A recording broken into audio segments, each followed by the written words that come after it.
Et bienvenue à l'association Mounay Ouassi avec Paris et Mounay. On va vous présenter comment ça se passe. On se retrouve à Hendaye Wallace, à l'association Mounay Ouassi. On a la chance d'avoir un jardin avec de l'herbe pour accueillir les enfants, une terrasse pour le petit-déj avec les autres de l'association, une belle cuisine où on peut se préparer quelques bons petits plats français et péruviens. L'association ouvre toutes les après-midi de 15h à 17h. Nous nous occupons de tenir la bibliothèque pour les enfants afin qu'ils puissent lire, apprendre à dessiner, apprendre à jouer. Moment important et obligatoire pour les enfants, c'est de se brosser les dents avant de rentrer à la bibliothèque. En fin d'après-midi, on se retrouve avec les autres de l'association afin de jouer avec les enfants. Le centre Mounay Ouassi œuvre depuis environ 17 ans à dispenser des activités ludiques et éducatives aux enfants, à former les mamitas, à donner vie au quartier, ainsi que des soins infirmiers et dentaires. Salut, moi c'est Elliot, je suis infirmier depuis 2013. J'ai décidé de vous amener avec moi autour du monde dans mon émission Nurse Expédition à la rencontre des infirmiers en espérant que ça vous plaise. Allez, c'est parti, on me suit.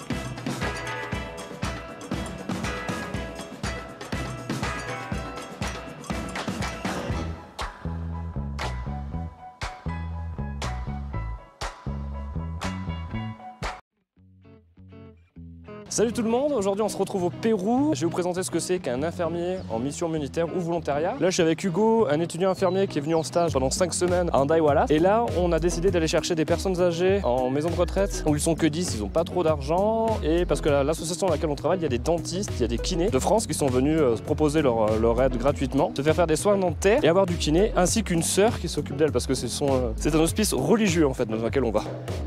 Comment tu te sens? Donc là, on est avec une sœur qui s'occupe des personnes âgées et on va aller récupérer une personne âgée pour l'amener se faire des soins dentaires. Hola! Prepara para la dentiste? Si, un poco. ¿Cómo está, dolor? ¿Sí? Ton bras intérieur, tu la tiens bien. Hop! Está bien? Là, on va prendre un taxi pour la ramener directement à Mounay Ouassi pour aller voir les dentistes et le kiné. Voilà, là, on a trouvé un taxi, on va mettre la personne âgée dans le taxi avec la sœur. Allez, direction Hendaye Wallace.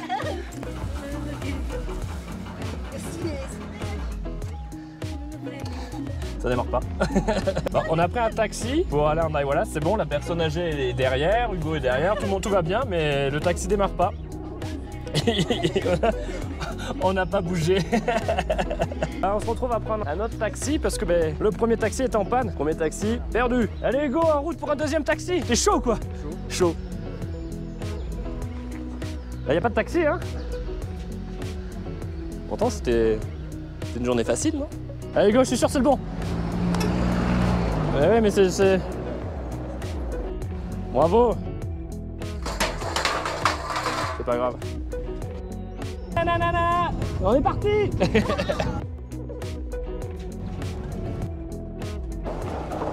Voilà, on vient d'arriver à Mounay Ouassi et donc là on va pouvoir amener les personnes âgées, se faire soigner les dents et être vues par un kiné. Et moi je vais en profiter pour vous présenter l'équipe de dentistes qui fait 36 appareils dentaires gratuitement pour les résidents. Voilà, voilà, là on est au coin de dentistes qui sont en train de faire les appareils dentaires. Ça c'est l'équipe de dentistes. Ah quel sourire. Et là on est avec Clément, un des dentistes qui va s'occuper des personnes âgées de la maison de retraite qu'on a ramené. J'adore la boucherie. T'adores la boucherie.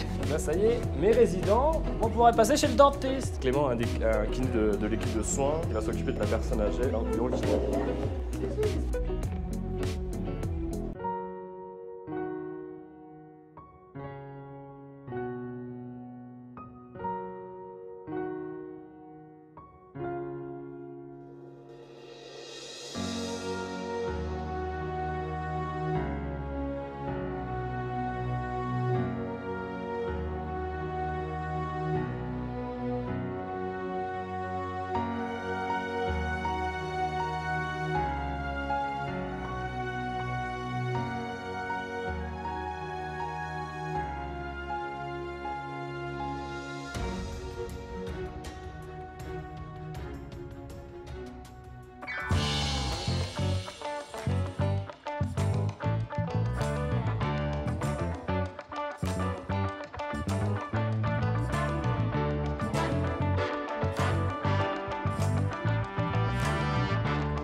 Je vais vous présenter les étudiants infirmiers qui ont décidé de faire un projet humanitaire pour venir au Pérou. Donc pourquoi vous avez fait humanitaire à l'étranger? Qu'est-ce qui a décidé de partir comme ça à l'étranger, faire de l'humanitaire en tant qu'étudiant infirmier? C'est forcément une expérience super enrichissante.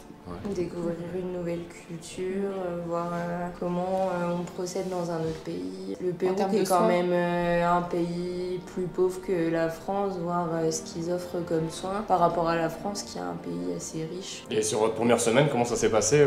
Parce que ça fait une semaine qu'ils travaillent à l'hôpital et ils ont fait plusieurs services et ils vont pouvoir vous raconter un petit peu comment ça se passe. Ouais, l'hygiène qui est pas la même. Le matériel. Qu'est-ce que tu entends par hygiène qui est pas là? Une personne qui arrive pour une suture dans la semaine, donc ils mettent la main au-dessus d'une poubelle, déjà pas de sac poubelle ni rien, alors qu'il y avait le sang qui coulait et tout. Il y avait du sang par terre, mais ça a pas été ramassé. T'as des choses qu'on voit forcément. Mais est-ce que la plaie était bien soignée? Ouais, franchement. Donc là, toi, ce qui te dérange, c'est c'est plus par terre, c'est l'hygiène nosocomiale en fait, c'est le problème. Voilà, c'est maladie ça. nosocomiale. Pour faire les pansements, ils utilisent pas de set, ils prennent la bêta, ils se foutent au-dessus de la poubelle, Ouais, ils en voilà, foutent partout c'est par ça. terre, ils s'en fichent quoi. Mais est-ce que le son est fait? Ouais. Ce qui vous dérange en fait, c'est au niveau de la sepsie qui ça vous perturbe ou ça Le soin, c'est change? quand même stérile. Le médecin m'a mis des gants stériles, on lui donnait le matériel nécessaire. Nous, Je c'est faisais pareil. assister par l'infirmière. Et toi? Il n'y avait pas de boîte de gants par exemple pour faire un soin comme on a en France où tout le monde se sert. En fait, tout le monde mettait une paire de gants stériles au début dans la première chambre et pour tous les soins, ils gardaient la même paire de gants jusqu'au bout. Et c'était des gants stériles qui finalement ne restaient pas stériles.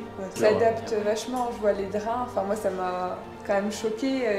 Le drap, en fait, c'était un gant pour se protéger les mains qui servent de poche Voilà, c'est ça. pour retenir l'évacuation. C'est comme C'est les ça. garrots, c'est des gants en fait. Un garrot, c'est pas les petits morceaux de plastique. Non, ils mettent un gant et puis voilà. Au niveau des soins, vous pensez que pour les patients c'est aussi bien ou ça se change de la France? Ça change. Ouais, ça change quand même. Ouais, on a. C'est une ouais, prise en charge c'est un différente. petit peu- Il n'y a pas de Ouais. mieux ou moins bien. Enfin, de... Même au niveau des machines.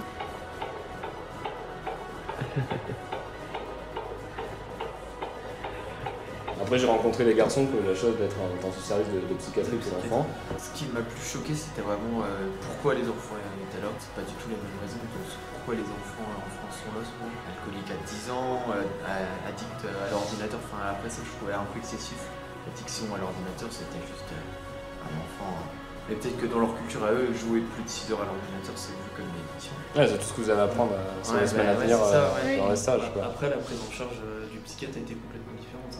Il prend les patients et enfin les enfants, il n'y a pas de secret médical. C'est au milieu de la cour. Ça fait un peu limite un peu style alcoolique anonyme. Ouais, c'est ça. Ils sont en Et ils cercle, parlent ils ensemble de discutent. leurs problèmes. Enfin, alors que nous, c'est vraiment des entretiens individuels. Sans la famille. Et t'en penses quoi du fait que tous les enfants parlent de leurs problèmes ensemble? Bah, en fait, nous. Au départ, ça t'a perturbé et, Bah, en fait, pas spécialement, parce qu'en fait, entre eux, du coup, ils sont super fusionnels. En fait. Ouais. Ils sont là parce qu'ils sont hospitalisés, on dirait qu'ils sont potes depuis toujours. Ouais, c'est parce ça. qu'ils arrivent à faire les liens. quand ils sont arrivés, en fait, ils connaissaient pas trop les lieux, donc je leur ai fait découvrir l'hôpital et l'asile. C'est une maison de retraite pour 10 personnes. Comment ça vous a plu? Comment ça s'est passé pour vous l'asile la première fois? L'asile, c'est impressionnant. Là, pour le coup, Qu'est-ce qui vous a marqué? Déjà les les dortoirs, douches, les douches en pleine nature, enfin dehors, Devant quoi. tout le monde. Avec Devant 50 tout le personnes. monde. 50 personnes autour, il y a 50, aucune pudeur, Il y a aucune des intimité. dortoirs de 4 ou 5 personnes, alors que, enfin, je veux dire, en France, c'est Mais une est-ce que chambre les par résidents avaient personne. l'air vraiment... Ils avaient l'air beaucoup plus heureux quand Non, ils étaient heureux. Ouais, ils avaient l'air heureux. Parce que hein, les schémas de franchement.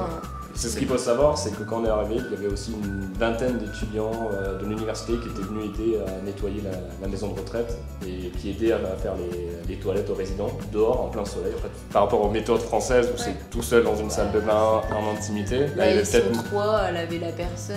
C'était Pour même remettre la plus, personne dans un fauteuil, ben, c'est à l'arrache. Hein. Ils ont pas les lèvres personne comme nous on a en France. Tu disais qu'ils faisaient une douche par semaine. Ouais.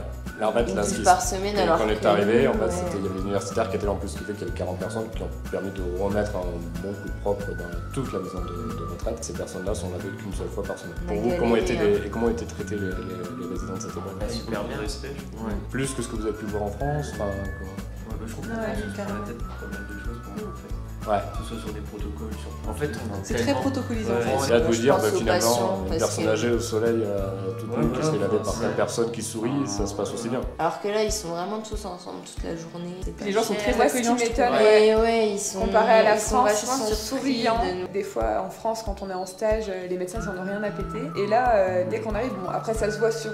On le Ouais. porte sur nous quand on est étranger, mais Ouais. directement, c'est le médecin qui vient nous chercher. Oh, vous venez d'où? Vous faites quoi? Bah, viens, je vais te Ah montrer ouais. ça. Il nous Nous, on pose a plein de été questions super sur accueillis aux urgences par les médecins. Je remercie beaucoup les étudiants qui viennent de Charleville-Mézières. Ouais, super. Dans les Ardennes. Nordé de la frontière.